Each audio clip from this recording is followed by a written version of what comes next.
Marlon Brando didn't just raise the bar for acting, he shattered it, rebuilt it from raw nerve and truth, then mocked anyone who leaned on charm instead of craft.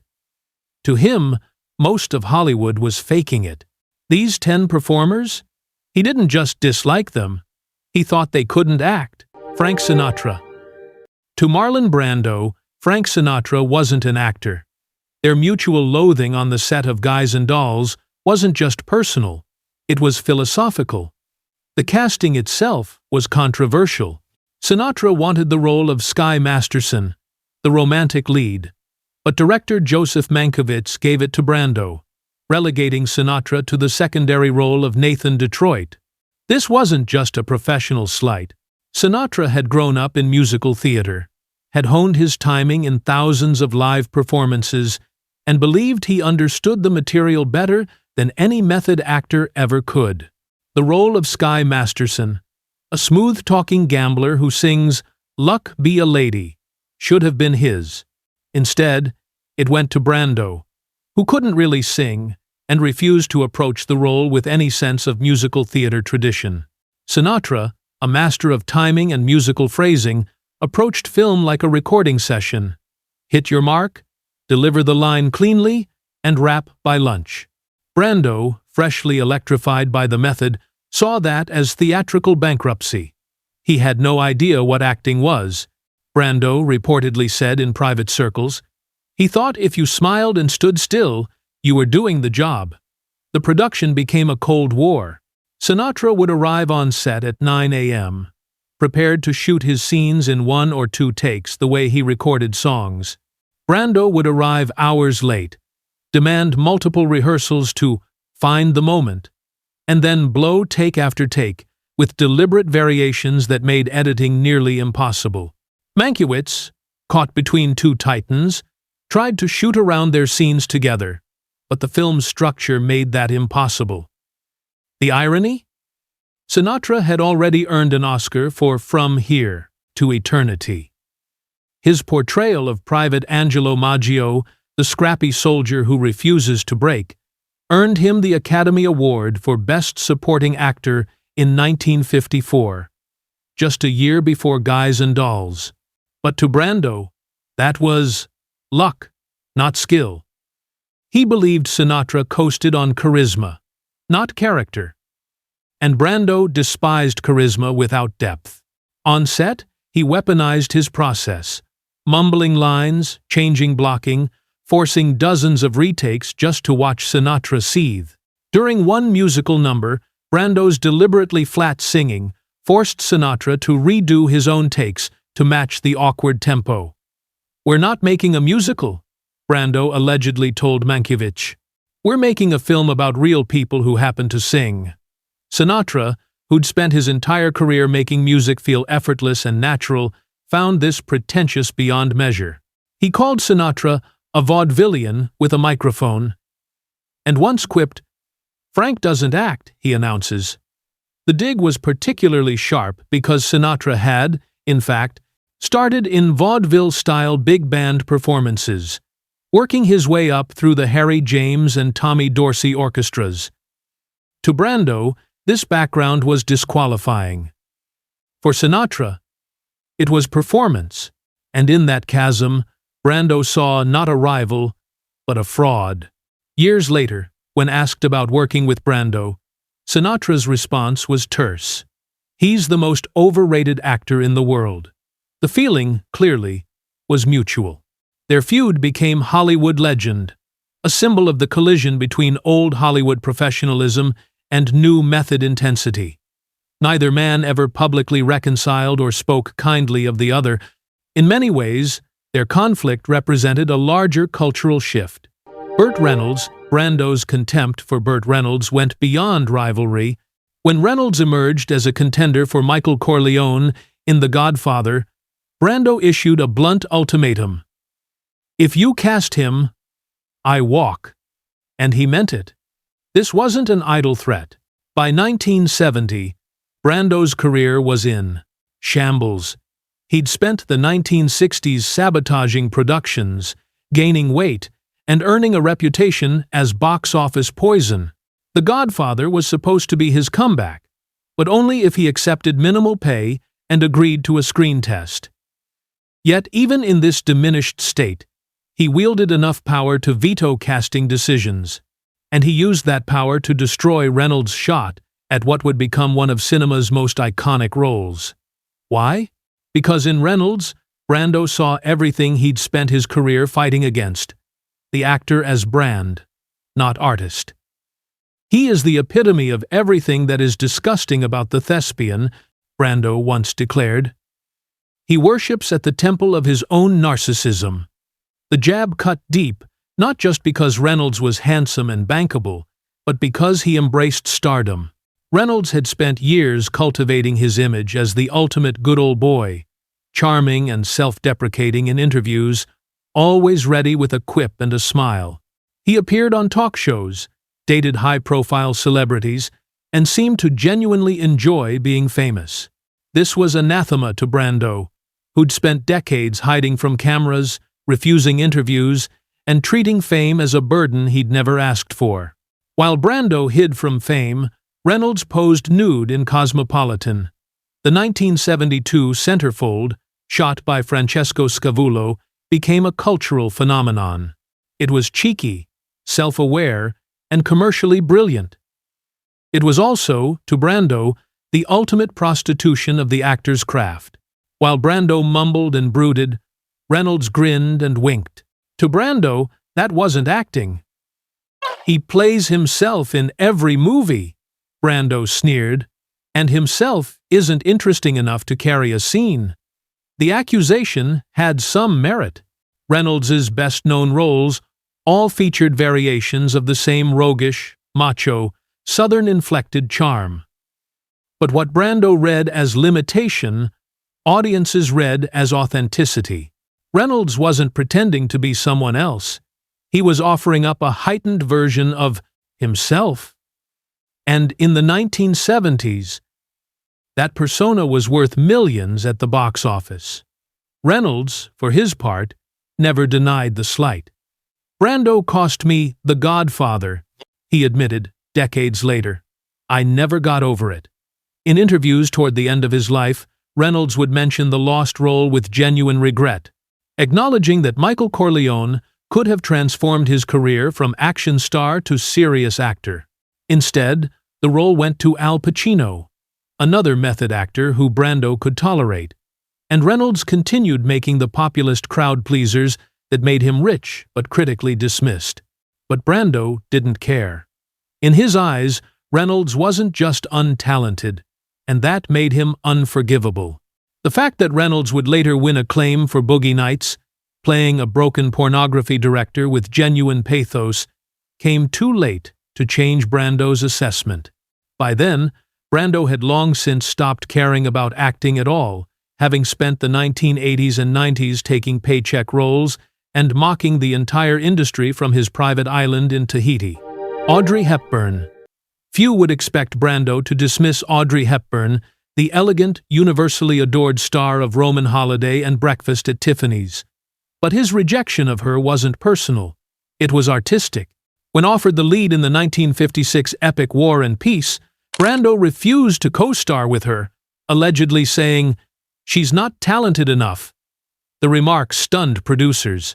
War and Peace, based on Tolstoy's masterpiece, was one of the most ambitious productions of the decade, with a budget exceeding $6 million, enormous for the time. The role of Pierre Bezukhov, the philosophical nobleman searching for meaning in Napoleonic Russia, seemed perfectly suited to Brando's introspective intensity, but he refused to even discuss it once Hepburn's name was attached. Hepburn had already worked with giants like William Wyler and Billy Wilder, both of whom praised her precision and emotional transparency. Wyler, who directed her in Roman Holiday, called her a natural, with an instinctive understanding of the camera. Wilder, who struggled with her in Sabrina, admitted she could be difficult, but ultimately delivered a performance of luminous intelligence. But Brando operated on a different frequency.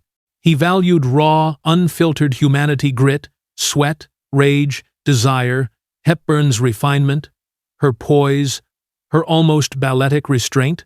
To him, it felt manufactured. "She's a doll," he reportedly told a friend. "Not a woman." The comment reveals much about Brando's blind spots. He valued emotional availability and psychological messiness qualities that aligned with his own turbulent inner life. Hepburn, trained as a ballet dancer and shaped by wartime deprivation in the Netherlands, had learned to project grace under pressure. Her stillness wasn't empty. It was hard-won. But Brando couldn't see that. To him, control meant dishonesty. He didn't doubt her professionalism, he doubted her authenticity. In Brando's world, acting wasn't about beauty or grace, it was about exposure. And Hepburn, with her impeccable diction and luminous stillness, represented a kind of acting he'd spent his life dismantling. She made it look easy, which to Brando meant it wasn't real. He wanted to see actors struggle, sweat, fail, and find truth in the wreckage. Hepburn glided through scenes like she'd been born, knowing her lines. Of course, history proved otherwise. Her Natasha remains one of cinema's most tender, truthful performances. Critics praised her vulnerability and depth. Her ability to convey Natasha Rostova's journey from naive girl to war-tested woman with subtlety and grace. The film may have been overstuffed and sluggish, but Hepburn's performance cut through the epic bloat with genuine feeling. But Brando never recanted. To him, she was proof that Hollywood still rewarded polish over pulse. The personal cost of Brando's rejection is impossible to quantify. How might War and Peace have been different, with Brando's Pierre opposite Hepburn's Natasha? Would their contrasting styles have created fascinating tension? Or would Brando have sabotaged the production with his usual antics? We'll never know.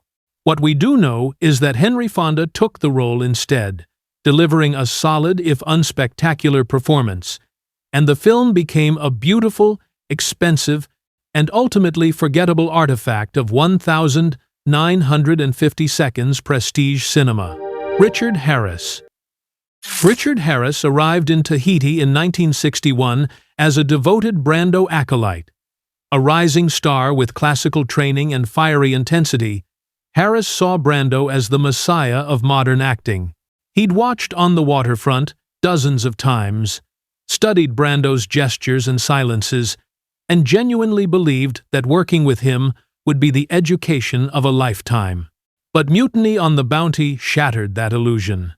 The production was cursed from the start. Director Carol Reed was fired after Brando clashed with him over the interpretation of Fletcher Christian. Brando wanted Christian to be effete, almost foppish, a deliberate contrast to the traditional heroic portrayal. Reed wanted adventure and romance. The studio backed Brando, Reed was replaced, and the production descended into chaos. Shooting dragged on for months, costs ballooned past $20 million, and Brando essentially took creative control. On set, Brando was late, unprepared, and reliant on cue cards. He couldn't remember lines, Harris later recalled, so he'd read them off a board beside the camera. That's how he got that famous look, staring off into space. The revelation devastated Harris. Brando's signature gaze was him reading cue cards hidden around the set. It wasn't artistic choice. It was laziness, masked as mystique. Worse, Brando refused to commit physically. In a key scene where Fletcher Christian strikes Seaman Mills, Brando delivered a limp tap twice. Harris, humiliated, curtsied mockingly. Brando didn't react. That moment crystallized Harris's disillusionment. The scene required Christian to discipline Mills for insubordination, a physical assertion of authority that established Christian's conflicted relationship with naval hierarchy. It needed force, consequence, reality. But Brando refused to hit Harris with any conviction, turning what should have been a moment of moral complexity into an awkward pantomime. Harris, who'd trained in brutal honesty, couldn't understand the cowardice. "I realized he wasn't acting anymore," Harris said. He was just being Brando. To Harris, who'd trained in Shakespeare and believed in total immersion, this was betrayal. Brando wasn't exploring character, He was coasting on reputation. Though Harris never called him untalented, his disappointment spoke volumes. "He had the gift of a god," he lamented, "but the discipline of a child." In Brando's laziness, Harris saw the death of craft, and that hurt more than any feud. Harris would go on to deliver powerful performances in films like This Sporting Life and The Field, roles that demanded physical and emotional commitment. But his experience with Brando became a cautionary tale he'd share with young actors. Talent without discipline is just potential, forever unrealized. Trevor Howard. Trevor Howard, the granite-voiced British stalwart, known for Brief Encounter and The Third Man, represented everything Brando claimed to respect: discipline, preparation, respect for text. Yet, on Mutiny on the Bounty, their collaboration collapsed into silent warfare. Howard played Captain William Bligh, the tyrannical commander whose cruelty sparks the famous mutiny. It was a gift of a role, and Howard prepared for it with characteristic thoroughness. He studied naval history, researched Bligh's actual logbooks, and developed a performance of controlled sadism that would make the audience understand why decent men would risk execution for mutiny. Howard arrived on set at dawn, script annotated, lines memorized. Brando, often absent or rewriting scenes on the fly. Howard saw this not as creative freedom, but as professional negligence. He treated the production like his personal playground. A crew member recalled Howard saying, as if the story existed only to serve his whims. The tension was palpable. Howard represented the old-guard British theatrical tradition, where the text was sacred and the actor was its servant. He'd worked with David Lean, Carol Reed, and Graham Greene, directors and writers who valued precision and collaboration. Brando represented the new disorder: American psychological realism, where emotion trumped everything, and the actor's inner truth could justify any deviation from the script. Brando, in turn, found Howard rigid, outdated, a relic of a theatrical era that prized declamation over truth. But the deeper issue was artistic philosophy. Howard believed acting was service to the writer, the director, the ensemble. Brando believed it was self-expression. To Brando, Howard's precision felt hollow. To Howard, Brando's spontaneity felt lazy. The clash extended beyond philosophy into practical concerns. Mutiny on the Bounty was hemorrhaging money. Every day, Brando showed up late or unprepared, cost the studio tens of thousands of dollars. Howard, a working actor who'd survived the war and understood the economic realities of filmmaking, watched this waste with mounting fury. He'd seen productions shut down for lack of funds, had worked with skeletal crews on shoestring budgets. Brando's indifference to costs struck him as not just unprofessional, but morally offensive. Though no direct quote exists of Brando calling Howard a bad actor, his behavior spoke clearly. He ignored him, undermined him, and ultimately helped sink the film. In Brando's eyes, Howard may have known his lines, but he didn't know how to live them. The film, when finally released in 1962, was savaged by critics and lost millions. Howard's The performance was one of the few elements praised, but it couldn't save the bloated, unfocused mess that Mutiny on the Bounty had become. Rod Steiger. Rod Steiger was a fellow method actor, a peer from the Actors Studio, and Brando's scene partner in one of cinema's greatest moments, the taxicab in On the Waterfront. Yet even that shared brilliance couldn't mask Steiger's growing resentment. The taxi scene, "I Could Have Been a Contender," is taught in acting classes worldwide as a masterwork of emotional realism. Terry Malloy confronts his brother Charlie about the betrayal that destroyed Terry's boxing career and trapped him in a life of exploitation. The scene required both actors to operate at peak vulnerability, finding the love beneath the resentment, the regret beneath the anger. And they delivered. But according to Steiger, the cost was his dignity. After filming, Steiger began voicing frustrations. Brando took credit for improvisations, dominated emotional beats, and treated collaboration as competition. He didn't listen, Steiger implied in later interviews. He waited for his turn to explode. To Steiger, Brando's dominance felt like theft. Steiger had his own method training, his own commitment to psychological truth. He'd studied under Stella Adler and Lee Strasberg, the same teachers who shaped Brando. But where Brando made it look effortless, Steiger made it look like work, and Brando despised visible effort. To Brando, acting should appear spontaneous, unconsidered. As natural as breathing, Steiger's performances, brilliant as they were, showed their construction. You could see him building the character, brick by emotional brick. And while Steiger never outright said Brando thought he couldn't act, the reverse seems plausible. Brando, who valued instinct over technique, may have seen Steiger's intensity as overacting, indicating rather than embodying. In private, Brando reportedly mocked actors who sweat too much for the camera. Steiger, with his trembling lips and bulging eyes, fit that description. Their mutual respect curdled into wary distance. Two giants of emotional realism, unable to see truth in each other because each defined truth differently. Steiger would win his own Oscar for In the Heat of the Night, delivering a performance of simmering dignity that proved his mastery. But he never forgot his experience with Brando, and in later years, when asked about working with him, Steiger's praise was always qualified with phrases like difficult and complicated. The message was clear. Brando was great, but not worth the cost. Jessica Tandy. Long before Driving Miss Daisy, Jessica Tandy was a titan of the British stage, trained since 1920s even. Fresh off King Lear with Gielgud, when she took on Blanche Dubois in the original Broadway A Streetcar Named Desire, she expected a partner in chaos. Instead, she got a clown. Tandy was 40 years old when she originated the role of Blanche Tennessee Williams' most complex creation. She'd spent 2 decades mastering her craft in London's West End and on Broadway, working with the greatest directors and actors of her generation. She understood Williams's poetic language, the musicality of his dialogue, the precise rhythms that made his plays sing. She approached Blanche as a Shakespearean tragic heroine fallen nobility, clinging to faded dreams, destroyed by her inability to adapt to a brutal world.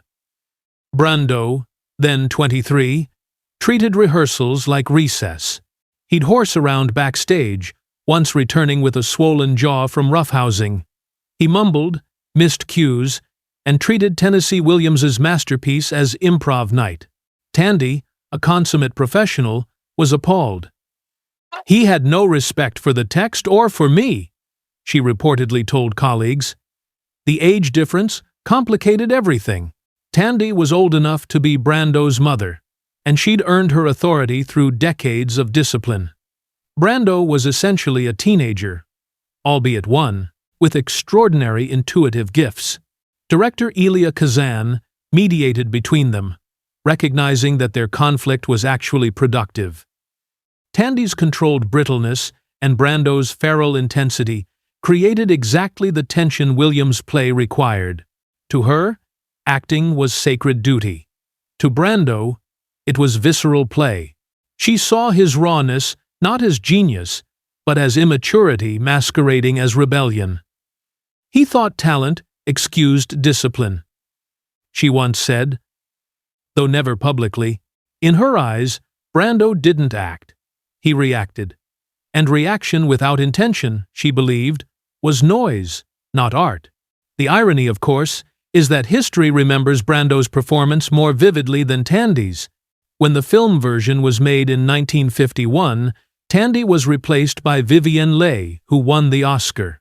Tandy, despite creating the role and performing it hundreds of times on Broadway, was deemed not cinematic enough.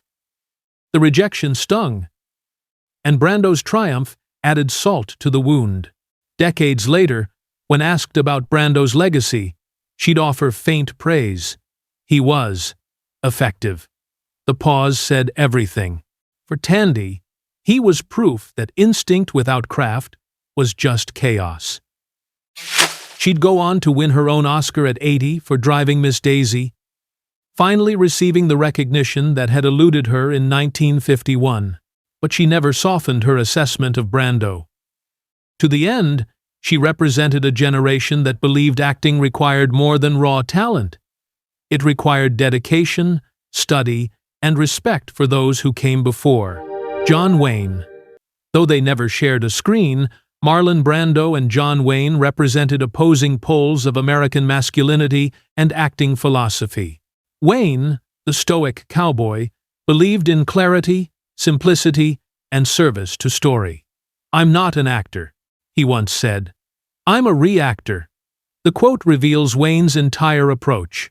He didn't believe in transformation or psychological complexity. He believed in showing up, hitting marks, delivering lines with conviction, and trusting the director and story to do the rest. He'd developed a distinctive walk and a way of speaking that was instantly recognizable.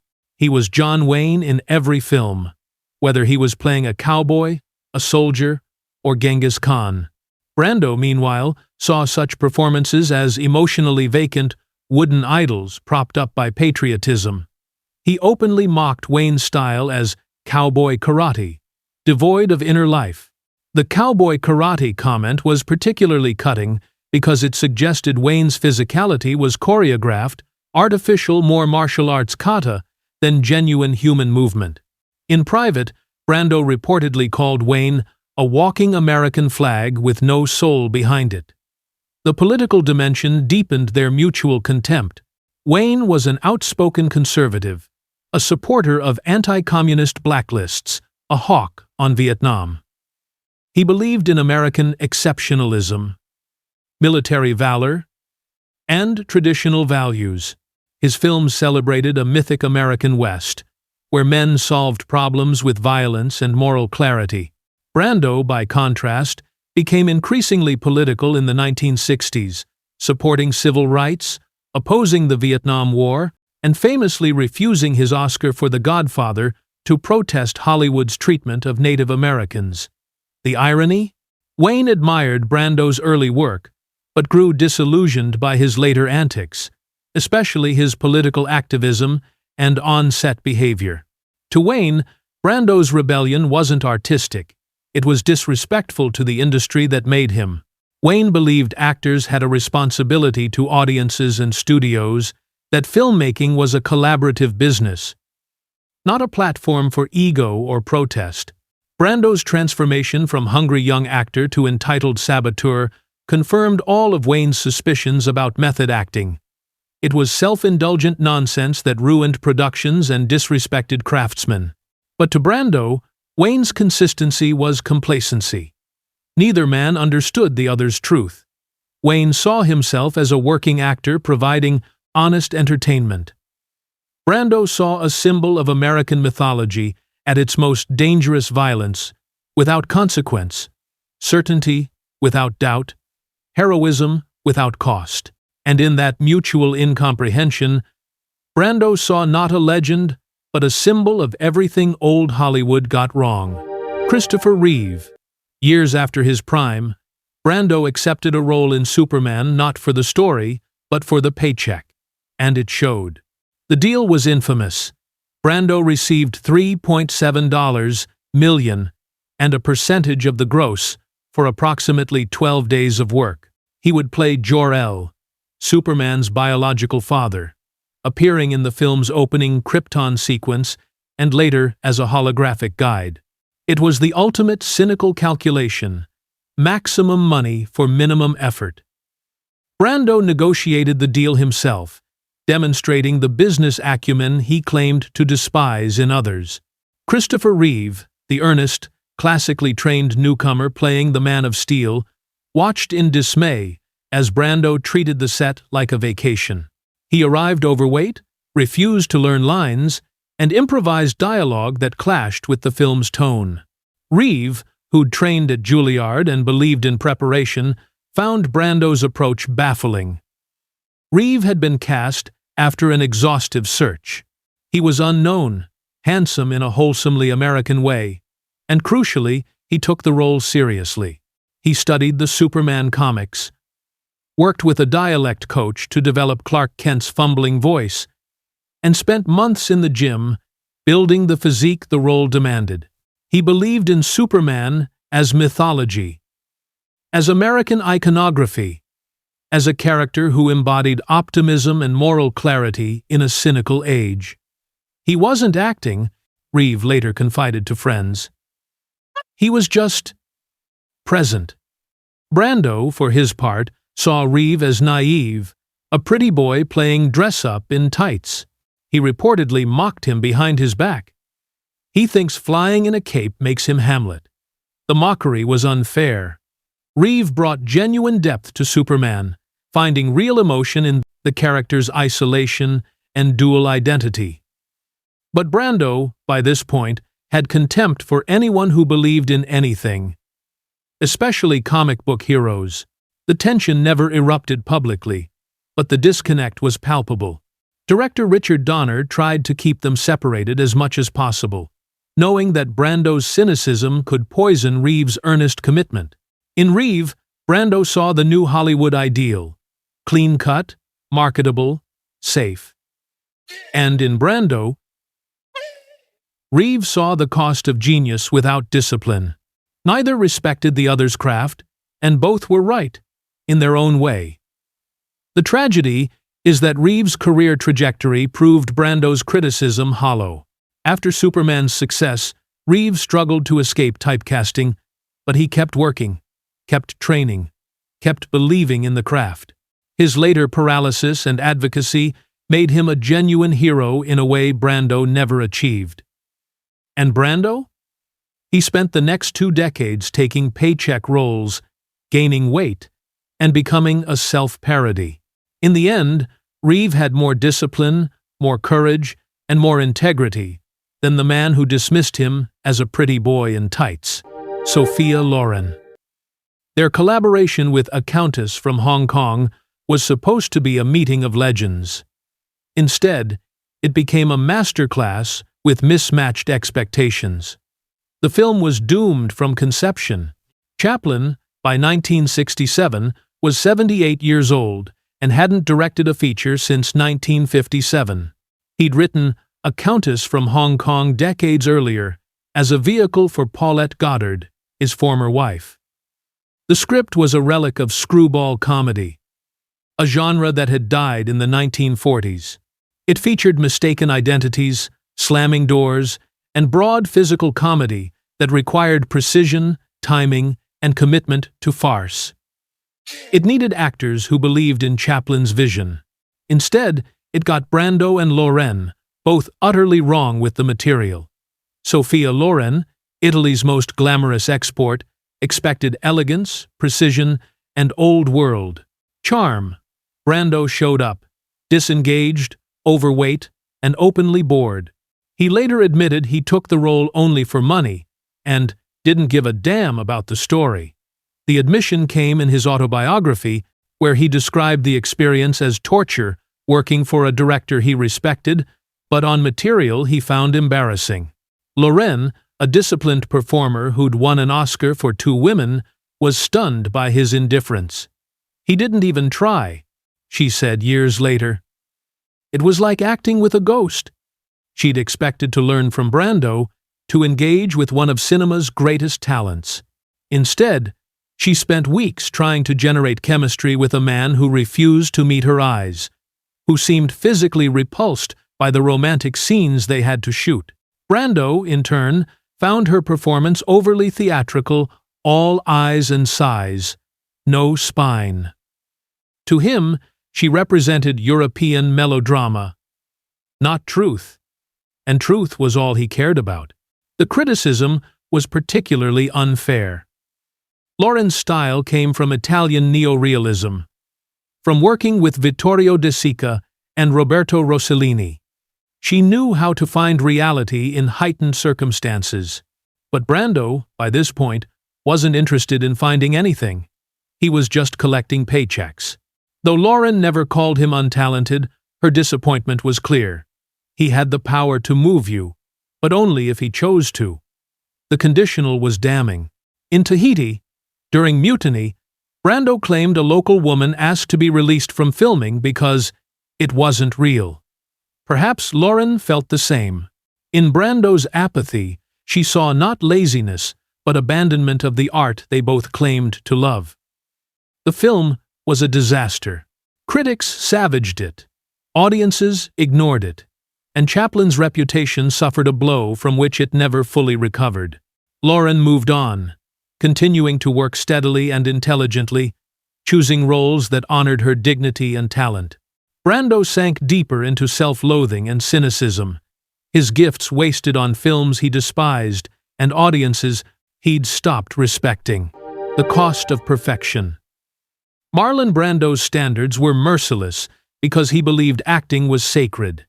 He didn't hate these actors for their fame, but for what he saw as their failure to seek truth. In his eyes, they performed. He lived. And in that divide, he found no room for compromise. But there's a darker reading of Brando's criticism.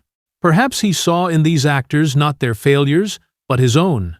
Frank Sinatra's professionalism reminded him of the discipline he'd abandoned. Burt Reynolds' self-acceptance highlighted Brando's own self-loathing.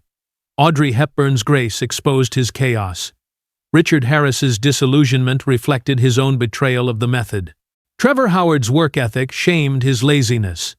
Rod Steiger's visible effort revealed his own pretense of effortlessness. Jessica Tandy's technique showed the limits of pure instinct. John Wayne's consistency exposed his own incoherence. Christopher Reeve's earnestness mocked his cynicism. Sophia Loren's endurance highlighted his surrender. By the end of his career, Brando had become the very thing he'd spent his youth fighting. A performer coasting on reputation, collecting paychecks, and treating acting with contempt.